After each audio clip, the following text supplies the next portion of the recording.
merasa tak berarti, jalan dengan tanpa harapan, lalu tangan yang berlubang paku menjamah jadi hidup baru,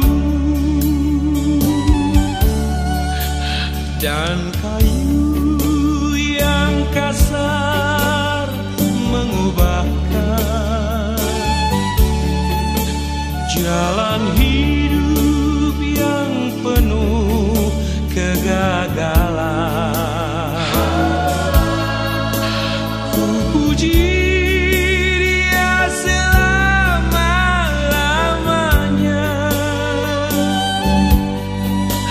sebab salib mengubah hidupku, dan ku yakin darah Yesus yang suci sudah mengalir di Kalvari. Bila zaman berlalu, dunia mendebu, ku tetap pegang salib itu.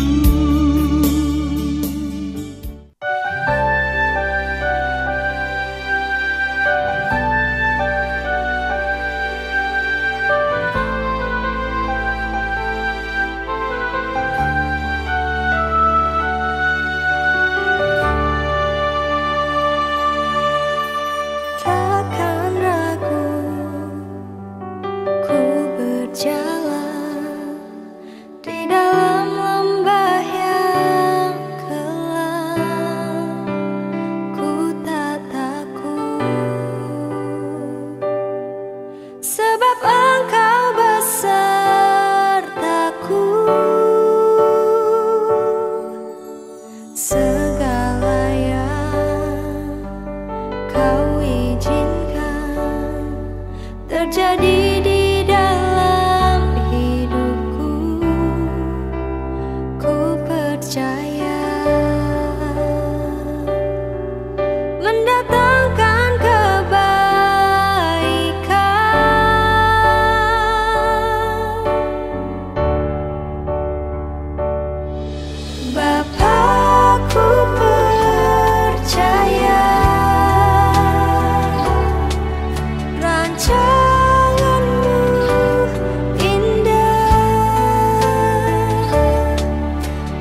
Kami telah memuji-muji Engkau Tuhan. Kami telah menyembah Engkau. Kami telah melihat keagungan-Mu dan kesucian-Mu, pengampunan-Mu dan kasih-Mu.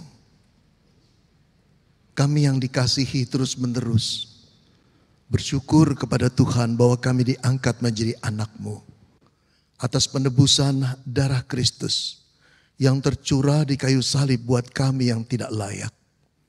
Seumur hidup kami selalu ingatkan kami bahwa kami adalah orang-orang tebusan yang telah ditebus atas kasih karunia Tuhan. Tuhan, sekarang kami ingin diam di dekat kaki-Mu. Kami ingin mendengarkan firman-Mu. Lihatlah betapa hausnya jiwa kami. Seperti tanah yang kering menanti hujan yang turun.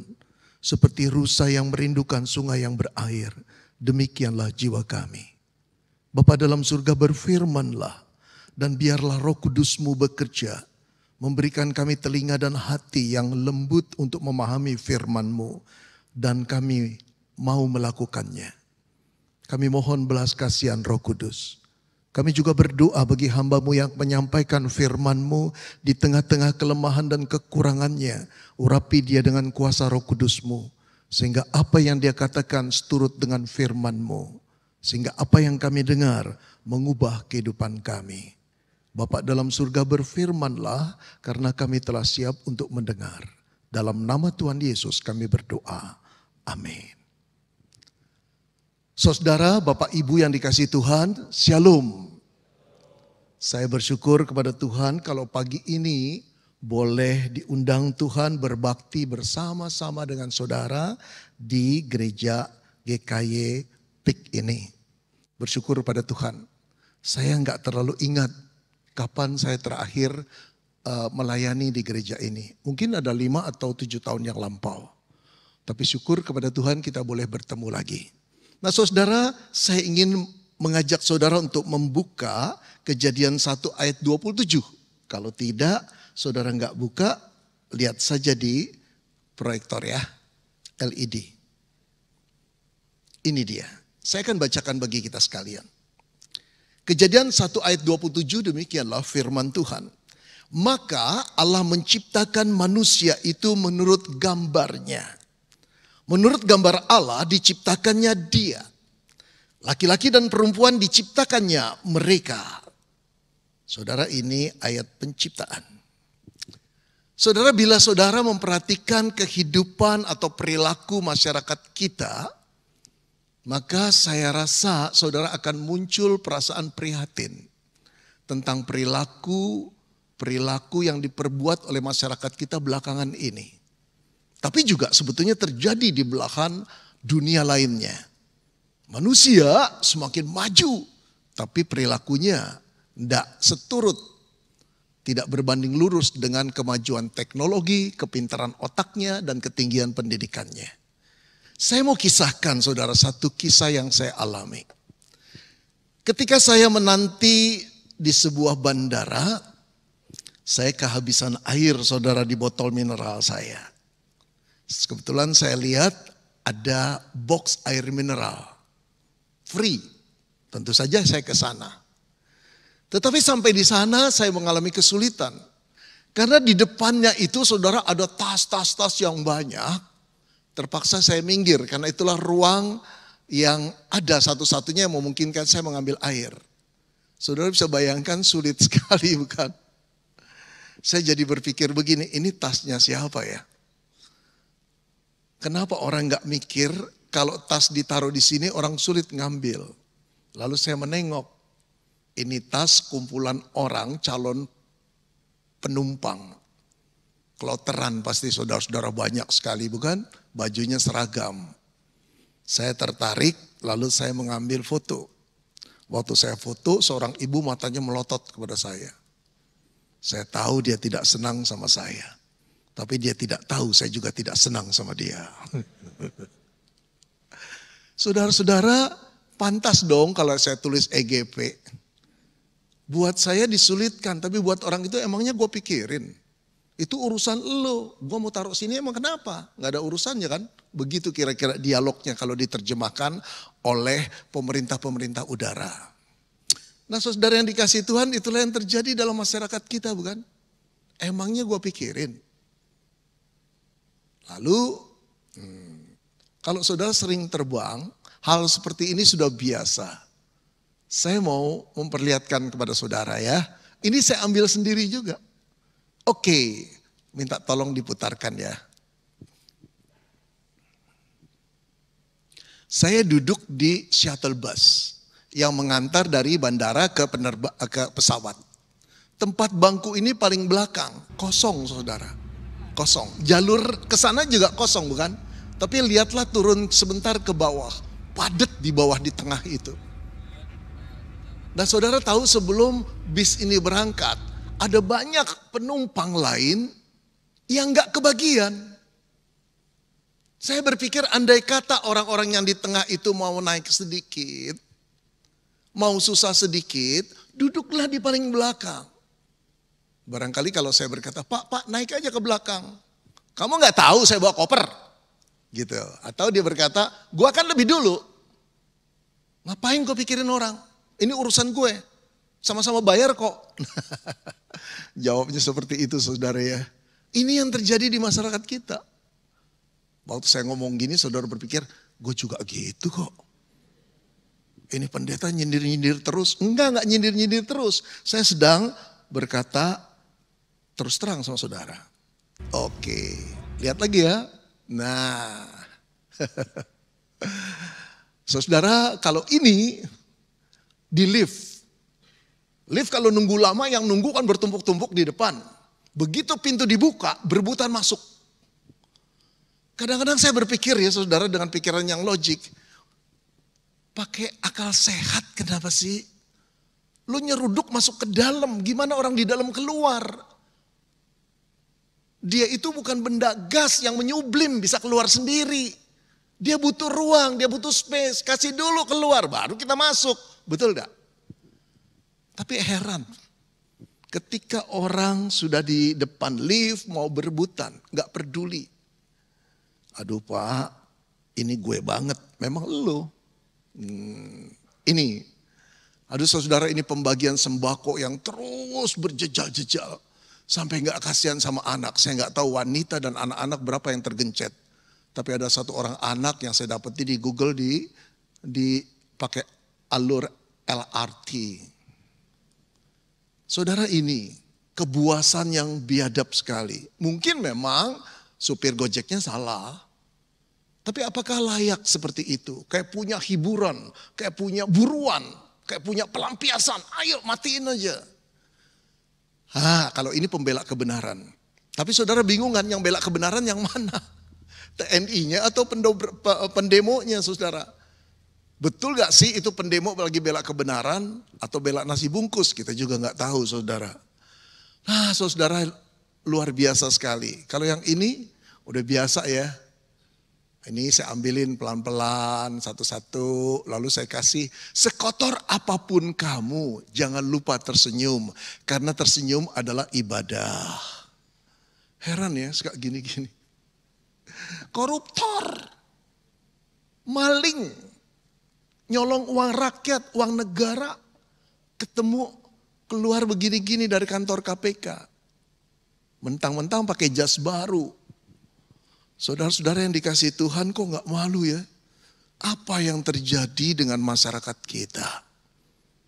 Manusia di dunia ini. Ada lagi bahasanya. Koruptor begitu diwawancarai oleh wartawan berkata, tolong doakan saya ya, Tuhan sedang menguji, mencobai saya. Loh Tuhan diajak-ajak, Tuhan disalahin, makanya tuh susah jadi Tuhan, saudara tahu gak? Saudara bisa sakit hati kalau engkau jadi Tuhan. Seumur hidup saya gak mau jadi pendeta yang jadi Tuhan. Gak, susah berat, disalahin orang terus. Orang korupsi yang disalahin Tuhan. Oke, kalau ini gimana? Nah di masyarakat kita ini mulai banyak. Tapi sebetulnya mulai banyak yang terbuka, yang gak terbuka. Dari zaman Gajah Mada sudah banyak yang begini. Saudara-saudara yang dikasih Tuhan, ini tidak banyak terbuka di masyarakat gereja. Tapi sebetulnya banyak terjadi. Aduh saudara menyedihkan sekali bukan? Ketika Tuhan mempertemukan kita dengan orang yang kita cintai dan kita datang, Tuhan kami ingin menikah, tolong berkati. Tuhan gak menyerahkan dia untuk menjadi sasak tinju kita, enggak. Tamparan kita, enggak. Untuk dipelihara, disayangi, dicintai. Mertua kita juga gak ngasih anaknya untuk digebukin oleh kita. Mentang-mentang saudara karateka ban 4. Ban 5 pun gak boleh. Ban 1 pun gak boleh. Aduh saudara, ini banyak pula. Nah, kita mulai bertanya saudara. Mengapa manusia yang diciptakan Allah itu begitu buruk? Logikanya kan gini. Kalau manusia diciptakan Allah begitu buruk, penciptanya juga buruk dong. Betul dong. Bagaimana mungkin pencipta yang baik dan sempurna bisa menghasilkan ciptaan yang begitu buruk? Kalau penciptanya adalah seorang insinyur yang jenius, yang pandai, yang sempurna, maksudnya ciptain mesin yang nggak sempurna, menciptakan mesin yang produknya jelek sekali, tidak mungkin itu. Nah saudara, kalau Allah itu adalah Allah yang baik, penuh kasih dan sempurna, mengapa perilaku manusia seburuk ini? Itu jadi pertanyaan besar bukan? Tapi saya ingin mengatakan saudara, bukan cuma masyarakat kita di sekeliling kita. Tapi mari kita teropong dengan tajam kehidupan kita pribadi. Kehidupan yang namanya orang Kristen, betul gak sih kita berbeda dengan orang dunia? Betul gak sih kita punya tingkah laku beres, kita punya norma-norma, values yang betul-betul dijaga ketat kemurniannya, kekudusannya, kebaikannya. Atau sebetulnya sama dengan anak-anak dunia. Bedanya cuma kita hari Minggu datang ke gereja. Pak, kalau Bapak ngomong begitu, besok saya gak mau datang ke gereja, Pak. Begitu ya. Orang lagi dikasih tahu dengan firman Tuhan malah saudara ngancem balik seorang pendeta. Nah itu menandakan pikiran kita atau pikiran kita orang Kristen tidak beda dengan dunia, bukan?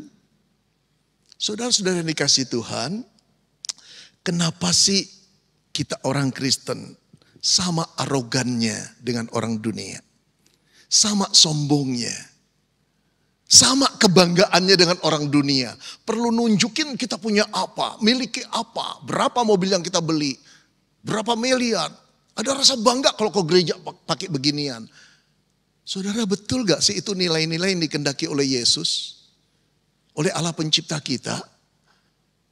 Kenapa baru orang mengatakan salah sedikit, kita sudah tersinggung mati-matian untuk menunjukkan siapa saya? Malu, betul gak? Saudara-saudara, bagaimana mungkin ini bisa terjadi? Kok separah ini masyarakat kita? Juga masyarakat gereja. Kita nggak lepas dari tindakan-tindakan seperti tadi. Para koruptor itu orang licik, manipulatif. Itu betul-betul mengakali duit rakyat, duit negara. Nyolong motor saja digebukin sampai mati. Para koruptor tersenyum-senyum.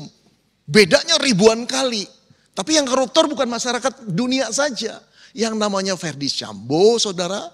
Yang terlibat dalam kasus pembunuhan. Yang namanya juga Rafael Alun. Yang namanya Johnny G. Plate. Yang kasusnya masih berjalan loh ya. Sorry mas, kasusnya masih berjalan. Tapi 3 orang ini orang Kristen saudara.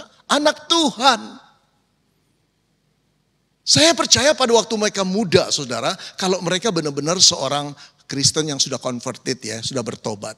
Saya percaya dalam setiap langkah mereka selalu berdoa, selalu bergantung pada Tuhan. Selalu ketika mereka sulit mereka berdoa pada Tuhan dan berkata, Tuhan tolong saya. Allah bukan cuma menolong tapi memberikan berkat. Jabatan mereka makin naik, tapi setelah naik seperti orang dunia. Sama, tidak ada bedanya. Saudara-saudara yang dikasih Tuhan, kenapa bisa begitu? Kita juga kenapa bisa begitu? Kok jadi buruk sih? Karakter kita, kepribadian kita. Lalu bagaimana cara mengatasinya? Ini yang jadi persoalan yang saya ingin bahas. Yang pertama-tama harus kita sadari ayat ini. Kejadian 1 ayat 27 berkata, maka Allah menciptakan manusia itu menurut gambarnya. Menurut gambar Allah diciptakannya dia, laki-laki dan perempuan diciptakannya mereka. Saudara, tidak ada satu makhluk pun yang telah diciptakan Allah. Diciptakan Allah menurut gambar Allah. Rupa Allah. Saudara, pada waktu Allah hendak menciptakan terang, Allah berkata, terang, jadilah terang. Lalu pada waktu Allah ingin menciptakan cakrawala, Allah berkata, cakrawala, jadilah engkau. Dia hanya berfirman, cakrawala jadi. Pada waktu Allah ingin menciptakan binatang, saudara, baik binatang di udara, binatang di darat, binatang di laut, Allah hanya berfirman, jadilah engkau. Semua jadi. Tapi pada waktu Allah ingin menciptakan manusia, mulai dari ayat ke-26 dikatakan begini, berfirmanlah Allah, baiklah kita. Saudara, perkataan kita tuh jamak, Allah lagi ngobrol sama siapa sih? Sesama pencipta. Disitulah indikasi bahwa Allah itu tunggal, tetapi punya kepribadian, bukan kepribadian, ada 3 pribadi. Kita mengenal Allah yang Esa, tetapi Esa bukan satu pribadi. Di dalam Esa, kesatuan itu ada 3 pribadi. Allah Bapa, Allah Anak, dan Allah Putra. Nah, saudara, berkatalah Allah itu begini. Marilah kita menjadikan manusia menurut gambar dan rupa kita. Menurut gambar dan rupa kita. Seolah-olah Allah mau mengatakan, yuk kita ciptakan makhluk yang memper kita. Yang mirip kita, oke? Dan dia akan mewakili kita. Mewakili apa? Dalam otoritas. Karena setelah itu Allah berkata, biar mereka bisa menguasai bumi. Dalam otoritas mereka mewakili kita. Dalam kemuliaan mereka mewakili kita juga. Siapa yang melihat manusia, dia akan melihat kemuliaan kita. Nah, saudara, artinya apa? Artinya waktu mendesain manusia benar-benar spesifik dan khusus. Tidak seperti binatang, tidak seperti tumbuh-tumbuhan. Mereka diciptakan tidak sefotokopinya Allah. Tapi manusia bersifat mirip dengan Allah. Lalu mirip apanya? Paling tidak, saudara, yang pertama, manusia bersifat kekal. Bukan tubuhnya, rohnya. Karena Allah juga kekal rohnya. Nah, saudara, ada perbedaan, ada kesamaan. Kesamaannya, kita adalah makhluk yang bersifat kekal. Tidak akan pernah hilang lagi. Kita akan ada setelah kematian tubuh selesai, kita masuk dalam kekekalan, tetap hidup selama-lamanya. Allah juga seperti itu. Tapi bedanya, Allah tidak pernah diciptakan. Allah adalah Alfa dan Omega. Dia sudah ada dan dia akan ada selama-lamanya. Tapi manusia perlu diciptakan Tuhan. Disitulah start hidupnya. Tetapi setelah hidup, secara fisik dan juga secara roh, fisik akan mengalami kematian, tapi roh tidak akan pernah mengalami kematian. Jadi di sini miripnya Allah. Mirip bukan berarti identik. 100% sempurna. Sama. Enggak. Mirip seperti fotokopi. Iya, ini mirip ya dengan aslinya, tapi bukan aslinya. Yang kedua, saudara, kemiripan itu bersifat, ada di dalam bersifat pribadi manusia itu. Apanya, saudara? Yang pertama, manusia seperti Allah mempunyai kemampuan bernalar, berpikir. Allah adalah pemikir yang cerdas. Sayang sekali ya, saya nyimpang sedikit nih. Sayang sekali, saudara, ada banyak pengkhotbah yang suka mengatakan kalimat-kalimat seperti ini. Allah tidak pernah berhutang. Persembahkanlah di hadapan Tuhan, maka dia akan bayar 60 kali lipat, 100 kali lipat. Artinya apa sih maksudnya kalimat itu? Supaya jemaat nyumbang gereja besar-besar, betul? Allah nggak pernah berhutang, nanti dibayar terus-menerus. Saudara-saudara, Allah di surga itu bukan Allah yang bodoh. Allah kaget-kaget, gue nggak minta utang, dia kasih utang, keterlaluan nih. Malaikatnya tanya, kenapa Tuhan? Ini loh. Orang ini sumbangannya gede lagi. Berapa Tuhan? 2 miliar. Aduh, gue jadi ngutang deh. Ya Tuhan udah bayar deh. Ya kasih 200 miliar. Itu Allah bodoh, saudara. Dan kita dibodoh-bodohi dengan khotbah seperti itu. Kalau engkau ingin memberi, berilah dengan sukarela. Allah nggak perlu duit kita kok, dia pencipta, dia nggak perlu uang, dia nggak perlu beli sesuatu kok, betul tidak? Tapi ketika kita diberikan Tuhan kesempatan untuk persembahan, itu satu kesempatan yang mahal harganya, kita diajak berekan dengan Tuhan. Tapi harus diberikan dengan sukarela, bukan Allah dianggap dewa gunung kawi. Semakin banyak persembahan, semakin banyak dikasih. Saudara, kalimat-kalimat pembodohan seperti itu membuat Allah orang Kristen seperti bodoh. Allah itu Allah yang cerdas. Bahkan sebelum kita melakukan, dia sudah terka pikiran kita. Jadi tuluslah di hadapan Tuhan. Mau memberi, nggak memberi jangan. Nah saudara, Allah adalah Allah yang bernalar. Logika Tuhan itu maha tinggi, maha bijak, nggak perlu penasehat. Manusia diciptakan Tuhan seperti Allah dengan kemampuan berpikir, kemampuan bernalar yang baik. Sebagian orang cerdas sekali, sebagian jenius. Sama seperti Allah, kemampuan untuk inovasi, kemampuan berkreasi, kemampuan saudara-saudara karena bernalar bisa membedakan jahat dan baik. Ini salah, ini benar. Itu kemampuan kita. Yang kedua, kita diciptakan menurut gambar dan rupa Allah, apanya yang mirip? Kemampuan bisa merasakan saudara. Oh perasaan itu indah. Yang tahu perasaan itu indah para istri yang suaminya perasaannya tidak jalan. Nggak ada romantisnya Pak. Aduh kalau tahu begitu gue gak milih dia Pak. Ya saudara, kebanyakan pria memang tidak jalan perasaannya. Tapi bukan berarti gak punya perasaan kok. Cuma ngungkapkannya susah. Begitu ya. Nah perasaan itu indah. Keindahan inilah yang membuat seseorang ketika mendengar lagu bisa menangis. Menonton film bisa meneteskan air mata. Mendengar sebuah cerita bisa bangkit keheroannya saudara. Saya mau seperti itu.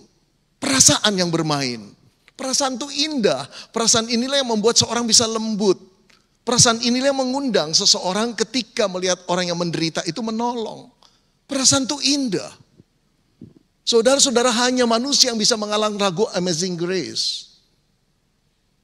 Hanya manusia yang bisa melukis Mona Lisa. Binatang gak bisa, tumbuh-tumbuhan gak bisa. Kemampuan itu hanya diberikan oleh Tuhan. Perasaan seni itu luar biasa indahnya. Saudara-saudara yang dikasih Tuhan, perasaan itulah yang membuat kita datang pada Tuhan dan menyembah Tuhan. Terkadang dengan kekaguman sampai meneteskan air mata. Perasaan itulah yang membuat kita tidak layak di hadapan Tuhan. Nah yang ketiga saudara, terakhir, Tuhan di samping memberikan akal budi, rasio, perasaan, Tuhan memberikan juga yang disebut ini yang mahal harganya. Kita adalah pribadi yang diberikan Tuhan kemampuan untuk mengambil keputusan. Tanpa pengambilan keputusan kita seperti robot. Kita seperti aplikasi yang sudah disetting oleh programmernya. Gak bisa lari kemana-mana. Tetapi Tuhan dengan jiwa yang besar, dia menciptakan sebuah makhluk. Dan diberinya itu, makhluk itu namanya manusia. Dan diberinya apa yang disebut kemampuan untuk mengambil keputusan. Jangan lupa loh, ketika manusia diberi kemerdekaan untuk mengambil keputusan, keputusan itu bisa dipakai untuk melawan dia. Keputusan itu bisa berkata, oke Tuhan, Engkau Bapa kami, Engkau pencipta kami mau taat padamu. Tapi jangan lupa, manusia juga bisa berkata, Tuhan kami tahu Engkau pencipta kami, Engkau Bapa kami. Tapi jangan harap kami akan mengikut terus tindakanmu dan keputusanmu. Sorry, kami makhluk yang bebas. Jangan lupa lo ya, Engkau telah memberi aku keputusan. Beresiko gak? Itu seperti seorang pematung, waktu buat patung begitu rupa, lalu diberi kemerdekaan patung itu. Dan kemerdekaan itu membuat patung itu bisa meludahi si pematungnya. Mau saudara? Jadi pematung seperti itu? Sedikit orang bukan? Saudara-saudara, ini kebebasan yang mahal sekali. Tapi Tuhan memberikan kita keputusan. Keputusan itulah yang memerdekakan saudara sebagai satu pribadi yang berbeda dengan binatang, yang berbeda dengan tumbuhan. Hari ini ketika saudara mau ke gereja, saudara bisa memilih mau pakai sepatu yang mana, baju yang mana. Saudara mau tentukan kebaktiannya di gereja mana, online atau onsite, kebaktian 1 atau kebaktian 2. Saudara bisa memilih. Apakah Tuhan memaksa? Tidak. Tapi setiap keputusan ada konsekuensinya, bukan? Tapi yang saya mau katakan, kita diciptakan segambar dan rupa Allah dengan kemiripan Allah yang luar biasa itu, termasuk keputusan. Saudara, tidak ada satupun makhluk yang punya keistimewaan seperti ini, kecuali manusia. Karena itu satu-satunya makhluk yang bisa memancarkan atau merefleksikan keagungan Allah, keindahan Allah, kemuliaan Allah. Satu-satunya yang mampu merefleksi secara sempurna cuma manusia. Ombak, lautan, gunung bisa, tapi tidak pernah bisa semaksimal seperti manusia. Tetapi sekarang apa yang kita lihat? Nggak ada kemuliaan itu. Di airport, di bandara, di shuttle bus, di demo-demo, nggak ada kemuliaan itu. Yang ada adalah keganasan manusia. Seolah-olah pencipta itu buruk sekali. Betul tidak? Salah desain, nggak pandai. Saudara-saudara, sebetulnya apa yang Allah desain itu indah adanya. Baik dan benar. Kudus, sempurna. Hanya ketika manusia memakai kebebasannya untuk melawan perintah Tuhan, jatuhlah manusia ke dalam dosa. Ini akar masalahnya. Ini yang tidak akan dibahas dengan buku-buku ilmiah yang tidak mengakui adanya Tuhan. Tetapi Tuhan berfirman, ini loh sebabnya. Adam dan Hawanya diberikan satu perintah yang mudah sebetulnya. Perintah ini juga sekaligus untuk menguji kebebasan yang telah diberikan. Semua pohon dalam taman ini boleh kamu makan. Tapi yang ada di tengah taman itu jangan ya. Cuma satu kok dari jutaan pohon. Cuma satu. Tapi yang satu yang dilarang ini mirip dengan seorang bapak berkata, nah semua link di sini boleh kamu buka ya. Cuma link yang papa bilang nih tandain merah ini jangan ya. Yang disinilah yang menarik perhatian seorang anak untuk membuka terus menerus. Itulah kejatuhan Adam dan Hawa. Setelah dimakan barulah mereka tahu. Mereka telanjang di hadapan Tuhan. Dari tadi juga sudah telanjang kok. Gak jadi masalah dengan ketelanjangan. Karena tidak ada dosa. Tapi begitu mereka jatuh dalam dosa, barulah mereka menyadari mereka telah tertipu oleh setan. Allah yang kudus, Bapa yang mengasihi mereka dengan hancur hati karena kekudusannya terpaksa mengusir mereka keluar. Sejak itu hidup manusia hidup di dalam dosa dan penderitaan. Saudara-saudara, gambar dan rupa Allah itu masih ada. Masih ada dalam diri manusia. Cuma telah tercemar. Telah terdistorsi. Tidak mampu mencerminkan seperti keadaan sebelumnya. Manusia masih mempunyai nalar, saudara. Tapi nalar itu dipakai untuk ego, kepentingan diri sendiri. Saudara, apa enggak salah dong kalau saya berkata orang yang pengusaha pinjol itu nalarnya tinggi. Orang yang membuat aplikasi itu nalarnya luar biasa cerdasnya. Tapi nalar itu dipakai untuk membodohi orang. Mengambil duit sebanyak-banyaknya dari orang yang tidak waspada. Saudara-saudara, manusia masih tetap mempunyai perasaan. Tapi perasaan itu dikuasai oleh kekotoran dosa. Keindahan cinta yang seharusnya dijaga dan dihormati. Dirampas di tengah jalan. Melakukan hubungan seksual sebelum nikah. Menikmati sebebas-bebasnya. Ujungnya apa? Penderitaan dan tangisan. Perasaan yang indah itu harus dijaga. Juga perasaan tentang bagaimana kita berkata-kata untuk tidak menyinggung orang. Tapi sekarang kita ingin lepas. Yang penting gue dulu. Sakit gak sakit nanti loh. Lalu kita berkata, maaf ya tadi saya ngomongnya terlalu kasar ya. Lalu kalau teman kita nangis dan berkata, iya sih, ya anggap aja bercanda. Buat kita bercanda, buat dia gak bercanda, betul gak? Kita kehilangan perasaan sebagai gambar dan rupa Allah yang Allah telah ciptakan dalam diri kita. Saudara-saudara, masih gambar dan rupa Allah manusia, engkau dan saya masih bisa mengambil keputusan. Tapi keputusan itu cenderung untuk mengabaikan Allah. Mengeluarkan Allah dari hidup kita. Menganggap sepi dia dan tidak mentaati perintahnya. Yang kita ingin kebebasan. Saudara-saudara, kenapa begitu? Karena gambar Allah itu telah rusak. Sedih kalau baca ini saudara. Paulus menyimpulkan gambar dan rupa Allah yang rusak dengan perkataan ini. Seperti ada tertulis. Tidak ada yang benar, seorang pun tidak. Tidak ada seorang pun yang berakal budi. Tidak ada seorang pun yang mencari Allah. Semua orang telah menyeleweng. Mereka semua tidak berguna. Tidak ada yang berbuat baik, seorang pun tidak. Kerongkongan mereka seperti kubur yang ternganga. Lidah mereka merayu-rayu. Bibir mereka mengandung bisa. Mulut mereka penuh dengan sumpah serapa.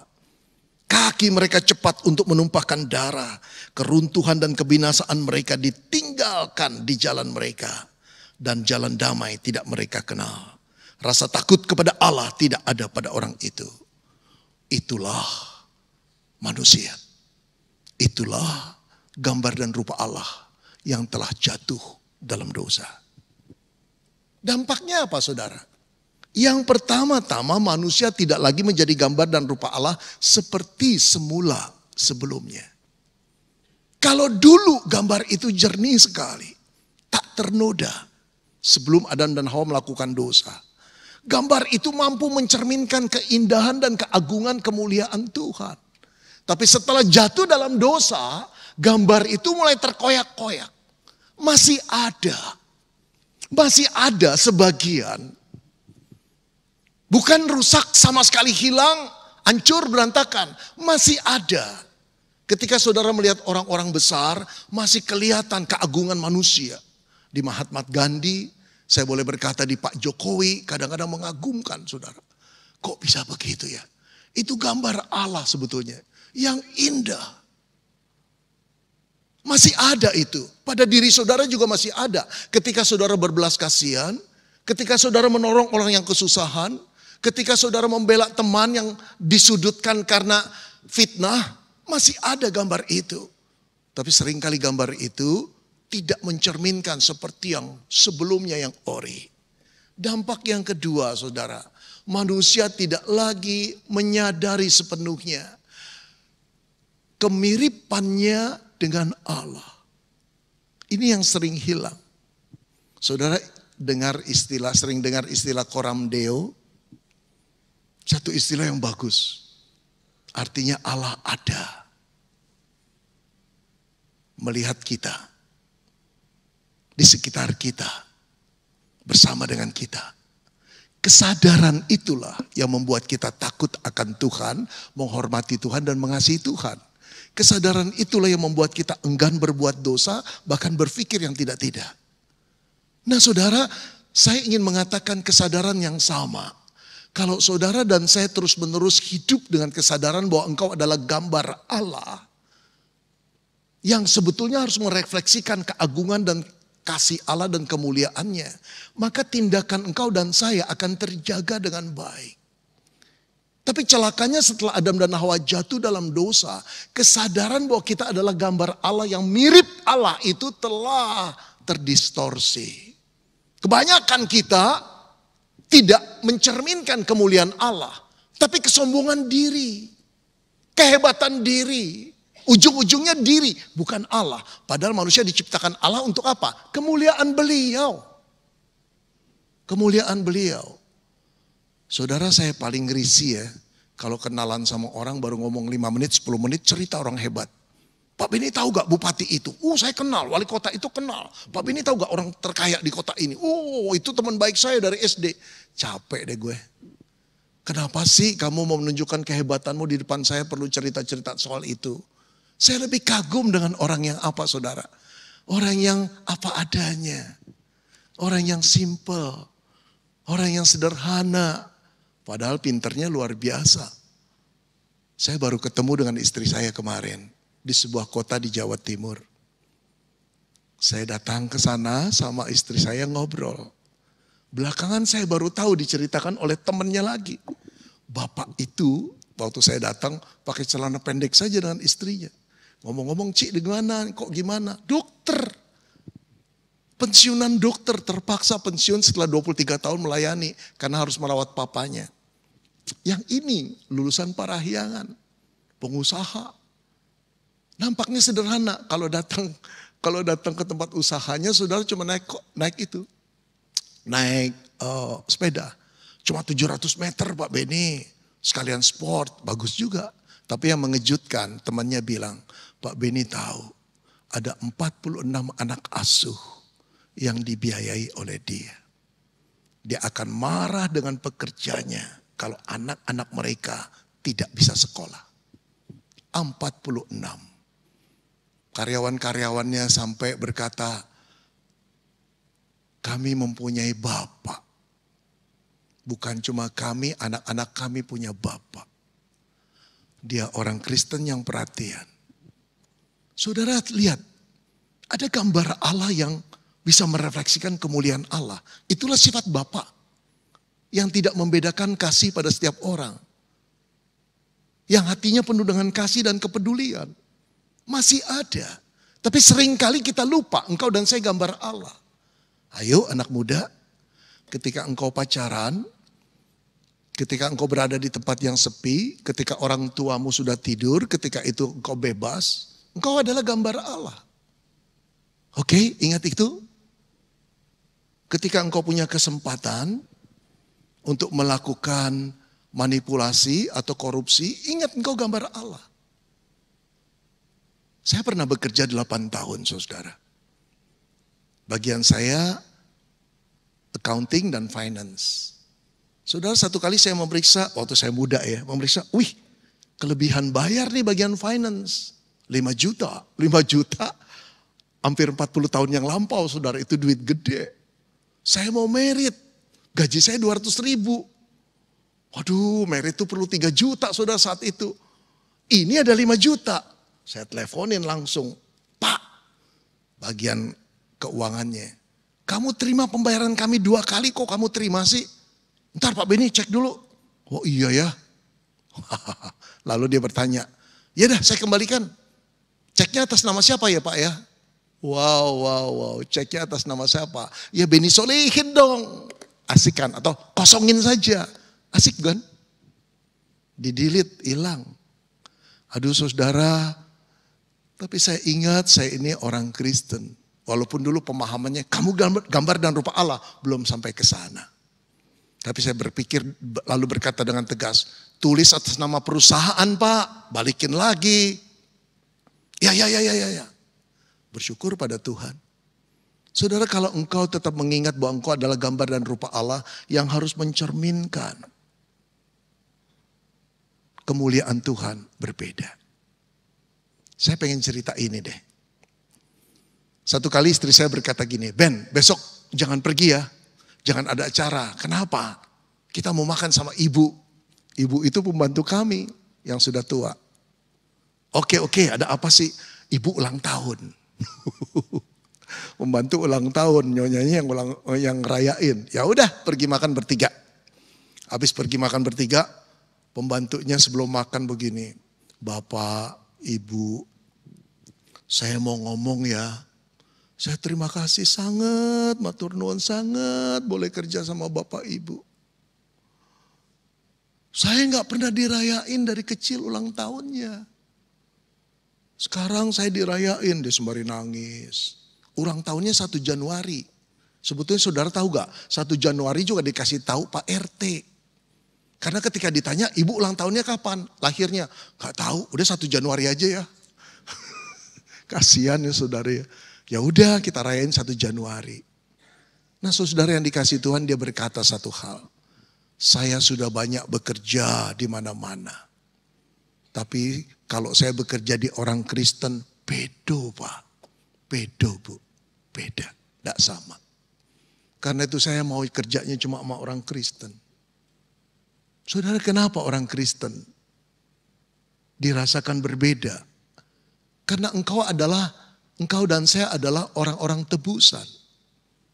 Dari gambar Allah yang rusak telah ditebus oleh Kristus. Kitalah yang punya kemungkinan kembali untuk mencerminkan gambaran Allah yang mulia itu. Engkau dan saya. Tapi kalau engkau dan saya tidak melakukan itu, apa peranan Yesus menebusmu? Apa pengaruh darah Yesus Pengorbanannya buatmu. Ibu-ibu, kalau ibu-ibu lebih senang makanan di kulkas expired daripada dikasih pembantu sebelum expired. Pikir 2 kali.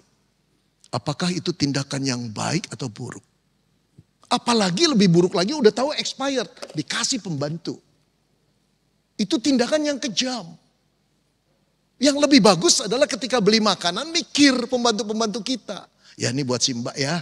1, 2, kalau pembantunya ada 2, sisihkan. Dari beli makanan. Betul gak? Sehingga orang merasakan bedo. Kerja sama nyonya, kerja sama Tuhan bedo. Ya bedo. Kenapa? Aku orang-orang yang diselamatkan. Lihat saudara-saudara, engkau adalah gambar dan rupa Allah yang indah di mata Allah. Disitulah Yesus berkata, karena itu haruslah kamu sempurna. Sama seperti Bapakmu di surga adalah sempurna. Saudara, Yesus adalah anak Allah yang datang ke dalam dunia dengan satu misi. Menebus manusia yang berdosa agar tidak dihukum oleh murka Allah. Tapi penebusan itu membuat saudara gambar dan rupa Allah yang terdistorsi, yang ternoda, yang terkoyak. Disambung lagi, dijahit lagi, dialur lagi saudara. Dirajut lagi dengan darahnya. Untuk kita kembali mampu menggambarkan kemuliaan Tuhan. Setelah itu dia berkata, haruslah kamu sempurna seperti Bapa di surga sempurna. Bukan berarti kita sempurna tidak berdosa seperti Bapa di surga sempurna. Tidak berdosa. Bukan berarti Bapa berkuasa kita pun berkuasa. Tetapi kita mempunyai acuan lagi. Seperti itulah target yang Allah impikan. Inginkan. Penuh kasih dan belas kasihan. Penuh pengampunan. Penuh rahmat. Itu tujuan kita. Nah saudara-saudara, ketika Filipus tahu, Filipus berkata begini, Tuhan tunjukkanlah Bapa itu. Supaya kami pergi ke sana. Dia berkata, Filipus kamu telah sekian tahun mengikut aku. Lalu dia berkata begini, barang siapa telah melihat aku, ia telah melihat Bapa. Perkataan ini tidak pernah berani dikatakan oleh nabi, seorang nabi yang siapapun. Tokoh agama siapapun. Mereka hanya pandai mengajarkan firman Tuhan. Para nabi, para rasul mengatakan Tuhan menginginkan. Tapi mereka tidak bisa menunjukkan Tuhan itu seperti apa. Mereka hanya melihat Tuhan itu dengan gambar yang samar-samar. Tapi berbeda dengan yang satu ini. Dia berkata barang siapa telah melihat aku, ia telah melihat Bapa. Karena apa? Karena ia dan Bapa adalah satu. Karena dia Allah sendiri. Cuma Allah yang menjadi manusia. Perawakannya, fisiknya manusia. Karakternya karakter Allah. Kalau engkau ingin tahu siapa Allah, lihatlah Yesus. Bagaimana Allah mengasihi manusia, lihatlah bagaimana Allah mengasihi Yesus. Lihatlah bagaimana kerendahan hati Allah, lihatlah bagaimana Yesus rendah hatinya di hadapan semua orang.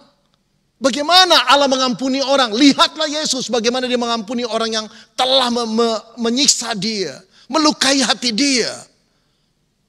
Dia adalah gambar Allah yang sempurna. Dan kita yang telah menerima Yesus saudara, diminta untuk mengacu kepada Bapa. Gimana kita tahu Bapa? Lihatlah Yesus. Saudara, tidak akan ada satu perubahan yang terjadi dalam karaktermu, dalam pribadimu. Sebelum engkau gambar Allah yang telah rusak datang dan bertobat. Memohon pengampunannya pada Yesus. Ini titik baliknya.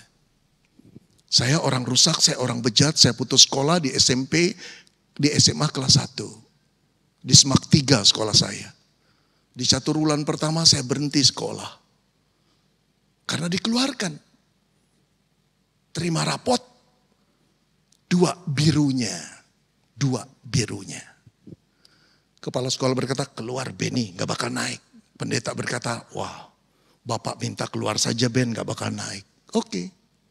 Saya marah dengan sekolah Kristen. Saya keluar. Hidup rusak. Tapi Tuhan datang padaku. Tuhan memeluk aku. Tuhan yang aku tidak kenal.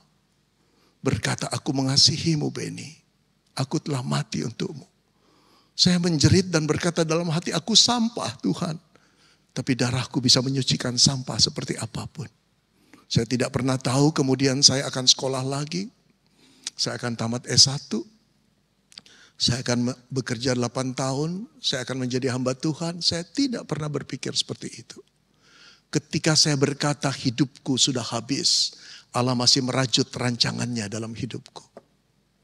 Saudara, titik ini harus kau alami. Kau tidak akan mengalami perubahan. 5-10 tahun lagi engkau tetap menjadi orang Kristen yang sama. Sebelum kau ngambil keputusan saat ini. Tuhan, ampuni aku. Aku bertobat dari dosaku. Tuhan, sucikan aku dengan darah-Mu. Tuhan, aku tahu engkau mati untuk menebus dosaku. Jadilah juru selamatku. Dan ciptakan aku baru.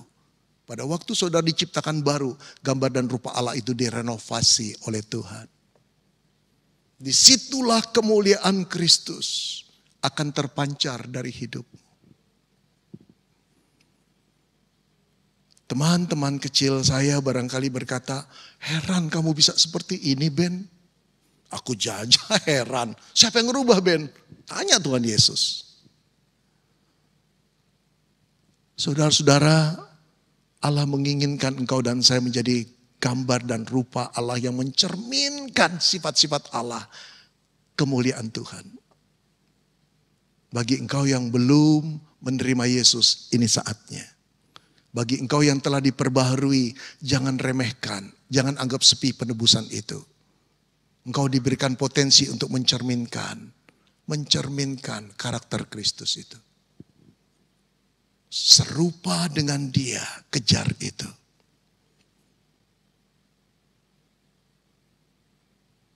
Mari kita berdoa.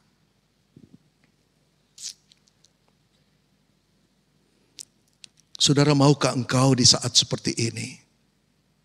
Saat yang mungkin tiba-tiba, yang tidak terduga, ketika engkau diundang untuk datang pada Yesus dan bertobat dari seluruh dosa-dosamu. Memohon pengampunan Tuhan. Engkau membuka hatimu dan berkata, Tuhan, I am a sinner. Engkau tahu siapa aku dan kekotorannya. Aku gelisah hidup seperti ini. Aku tidak damai sejahtera. Nalarku, perasaanku, keputusanku tidak dapat kugunakan baik kecuali melampiaskan egoku dan nafsuku. Tapi hari ini aku datang kepadamu Tuhan, penebusku. Aku memohon ampun kepadamu. Aku tahu engkau telah mati di kayu salib untuk menebus dosa-dosaku. Sekarang Tuhan dengar doaku. Ya Tuhan Yesus, masuklah ke dalam hatiku. Sucikan aku dari dosa-dosaku dengan darah-Mu. Ampuni aku Tuhan. Jadikan aku ciptaan baru. Jadikan aku milik-Mu selama-lamanya. Dan Engkau milikku selama-lamanya.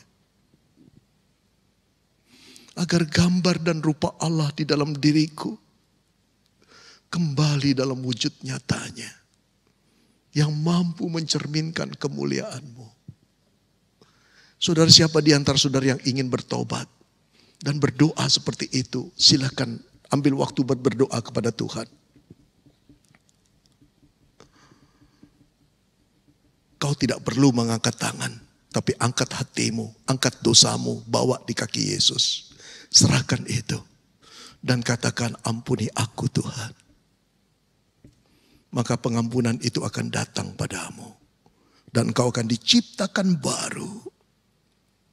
Kau tidak akan menjadi sama lagi. Silakan berdoa.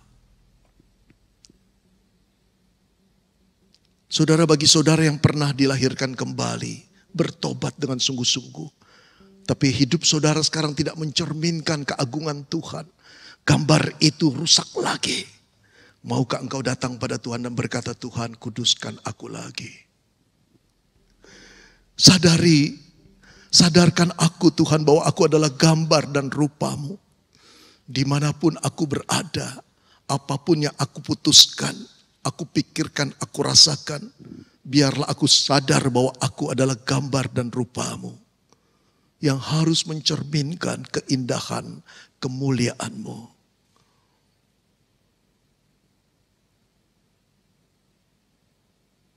Biarlah terang-Mu diketahui oleh semua orang. Agar semua orang mengetahui kebaikan-Mu dan mereka memuliakan nama Bapa-Mu di surga. Bapa di dalam surga, inilah kami. Manusia yang banyak hilaf, lupa, kesalahan, kesombongan, ketegaran, tidak peduli dengan sesama dan pada Tuhan. Manusia yang angkuh, manusia yang penuh dengan kelicikan, manusia yang manipulatif dan koruptif. Kami datang kepadamu, kami menengadah kepada Engkau Allah yang pemurah dan penyayang, Allah yang penuh kasih dan panjang sabar, Allah yang menanti kami bertobat. Ampuni kami Tuhan. Kuduskan kami kembali dengan darah putra-Mu. Pimpin dan bimbing kami untuk menjadi gambar-Mu. Hidup sebagai gambar Allah yang mencerminkan kemuliaan-Mu. Agar nama-Mu ditinggikan. Kami mohon Roh Kudus pimpin kami selalu. Kami mohon Roh Kudus pegang tangan kami. Kami mohon Roh Kudus kasih karunia-Mu meliputi kami. Selalu dan selalu. Dalam nama Tuhan Yesus kami bersyukur dan berdoa. Amin.